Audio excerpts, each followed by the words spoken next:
हाँ जी, तो फिर मेरे जदीद तरीन ठरकी हम वतनों कैसे हो? तो यार आज ना हम तवा लगाएंगे बर्गरों का। इस वाले बर्गरों का नहीं, इस वाले बर्गरों का। वैसे फ़र्क इन दोनों में नहीं है, ये भी गरीब बंदे की पहुंच से बाहर हैं और ये भी। इन बर्गरों की सबसे बड़ी बगैरती ये है कि जैसे हमारे सियासतदान ये नहीं मानते कि वो चोर हैं, जैसे टिकटॉक के शीमेल ये नहीं मानते कि वो खुसरे हैं, सेम इसी तरह ये भी नहीं मानते कि ये बर्गर हैं। अच्छा। उल्टा अपने जैसे इंग्लिश मीडियम मम्मी डैडी बच्चों को बर्गर समझते रहते हैं। इन आधे अंग्रेज़ों का तवा लगाने से पहले एक छोटा सा डिस्क्लेमर, अगर कोई बर्गर मेरी वीडियो देखे तो प्लीज़ वो इस वीडियो को दिल पे ना ले, क्योंकि दिल आपके पहले ही बहुत छोटे होते हैं। तो यार बात हो रही थी अंग्रेजी मीडियम लोगों की। ये ओ लेवल वाले इतने कोई हरामी होते हैं ना कि इन जैसे लोगों ने मेरे जैसे मैट्रिक फेल को बात बात पे अंग्रेजी झाड़ के डी ग्रेड जरूर करना होता है। मुझे तो इस बात की समझ नहीं आती कि गोरे तो यहाँ से दफ़ा हो गए, लेकिन इन अपनी 2 नंबर औलादों को हमारे लिए पता नहीं क्यों यहाँ पे छोड़ के चले गए। बात ये नहीं कि इनको अंग्रेजी आती है, बात यह है कि इनको भी स्पोकन इंग्लिश वाले 2-4 जुमलों के अलावा आगे कुछ नहीं आता। इनकी अंग्रेजी भी मेरी वीडियो की तरह ही होती है, मज़ा आने लगता है तो ख़त्म हो जाती है।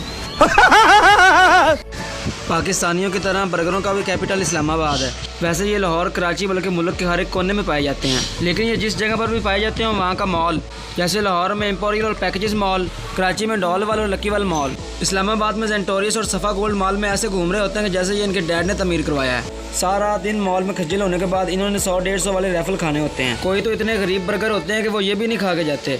ऐसे बर्गरों की बरगानियत पे मुझे शक है। फिर आते हैं ऐसे सड़ियल बर्गरों पे कि जिन्होंने दुनिया में आने से पहले कसम खाई होती है कि वहाँ पर जाकर 24/7 सड़े पुजे ही रहना है। इनका दुनिया से कुछ लेना देना नहीं होता। इनको लगता है कि दुनिया में रहने का हक सिर्फ इनका है, बाकी सब तो मेला देखने आए हैं। दोस्तों के साथ बाहर कभी तो इन्होंने गैदरिंग करनी नहीं होती, इसलिए घर ही डिलीवरियाँ करवा रहे होते हैं। और गेट से पिज़्ज़ा पकड़ने के लिए लंडे में से 250 रुपये का लिया हुआ ट्राउज़र पहनकर नूरा फतेह से ज़्यादा अपनी तशरीफ़ लाते हुए आएंगे। डिलीवरी बॉय से पिज़्ज़ा पकड़कर मुँह चढ़ाते हुए गेट ठा मारेंगे। इन्हें देखकर डिलीवरी बॉय भी ये सोच रहा होता है कि मैं नू की क्या है, मैं इनका की बिगाड़िया है, मैं इनका की कट्टा खोल के ले गया नहीं। ऐसे बाजी बॉय बर्गरों की अगर बाहर किसी लड़के से लड़ाई हो जाए तो भागकर अपनी अम्मी को बुला लाते हैं। अम्मी आकर फिर अब्बू को बुला लेती है। अब्बू फिर फुल गुस्से में आकर इस हरामी बच्चे से माफ़ी मांगते हैं। फिर जाकर इन तीनों माँ बेटे की जान को खुलासी होती है। फिर घर जाकर इसके मॉम डैडी से समझा रहे होते हैं कि माय स्वीट हार्ट, देखो मैं पकड़ने को उसके पाँव भी पकड़ सकता था, लेकिन मैंने सिर्फ माफ़ी मांगकर हम तीनों की जान छुड़वा ली। इसे कहते हैं पैसे की पावर। ऐसे बर्गरों की लड़ाई अगर इन्हीं जैसे किसी दूसरे बर्गर से हो जाए तो ये एक दूसरे को यही कह रहे होते हैं, पहले तू मार, नहीं पहले तू मार, पहले तू मार, नहीं पहले तू मार। और यही करते करते एक उधर को निकल जाता है और एक इधर को। अगर कोई एक हिम्मत करके हाथ लगा भी दे तो फिर कह रहे होते हैं, हाथ किसे लगाया तूने, अब लगा के दिखा। ऐसे बर्गरों में इतना कॉन्फिडेंस होता है कि मैथ्स के पेपरों में गलत कैलकुलेशन निकाल के एंड पे left hand side is equal to right hand side लिख के खुद को बहुत बड़ा 30 मार खान समझ रहे होते हैं। ऐसे बर्गरों की पैंट फटी हो तो फैशन, हमारी फटी हो तो गुर्बत, ये पतले हों तो डाइटिंग, हम पतले हों तो भूखे नंगे। ये शॉपिंग मॉल जाकर रेडी में झूठे माटे करें तो एंजॉयमेंट, हम करें तो लगता है पहली दफ़ा आए हैं। अगर आसान अल्फाज में कहो तो साडा कुत्ता टॉमी, साडा कुत्ता कुत्ता। फिर आते हैं ऐसे बीमार बर्गरों पे कि जिनको लगता है कि सारी दुनिया के दुख सिर्फ इन्हीं को हैं। होता है इन्हें कुछ नहीं, सारा दिन एवं पूजी छलिया से मुँह बनाकर डिप्रेशन में पड़े होते हैं। डिप्रेशन में जाने की कोई ख़ास वजह तो होती नहीं। अब्बे का बिजनेस सेट होता है, दुकानें किराए पे चढ़ी होती हैं, घर के लिए गंदम चावल दादा की ज़मीनों से आ रहे होते हैं, पढ़ाई शढ़ाई इनकी सही जा रही होती है, एवं सारा दिन टेंशन में रहते हैं।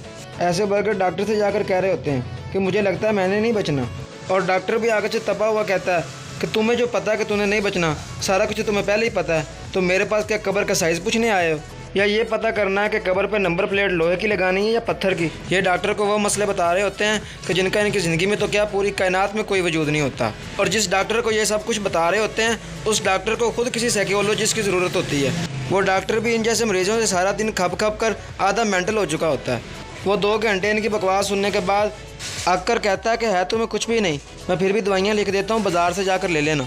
नहीं, जब है ही कुछ नहीं तो फिर दवाई लिख कर देने की क्या ज़रूरत है। तो भाई यार कुछ लोग ना ओ लेवल के बाद FSC में चले जाते हैं, तो वो ये सोच रहे होते हैं कि वो देसी हैं या बर्गर, तो भाई आप हो अंडे वाला बर्गर, क्योंकि रियल वाले बर्गर सिर्फ चिकन वाला बर्गर खाते हैं। आपके अंदर मिलावट आ गई। यार मुझे तो इनकी ये समझ नहीं आती कि ये 500-600 रुपये की इतनी छोटी सी जिंगरी बर्गरी लेकर खा रहे होते हैं। 20 रुपये का चिकन नहीं डला होता इसमें। इसी 500-600 का बंदा बाज़ार से गोश्त ले आए तो पूरा टब्बर मिलकर खा सकता है, लेकिन ये ऐसा करते नहीं हैं, क्योंकि बाज़ार जाकर बर्गर खाने से इनको शो ऑफ करने का अच्छा मौका मिलता है। फिर आते हैं कुछ ऐसे खुसरे बर्गरों पे जिन्होंने हल्की हल्की दाढ़ी रखने वाले ज़माने में फुल क्लीन शेव की होती है और इतने लंबे लंबे बाल रखे होते हैं कि पहचान करना मुश्किल हो जाता है कि ये बर्गरी है या बर्गर।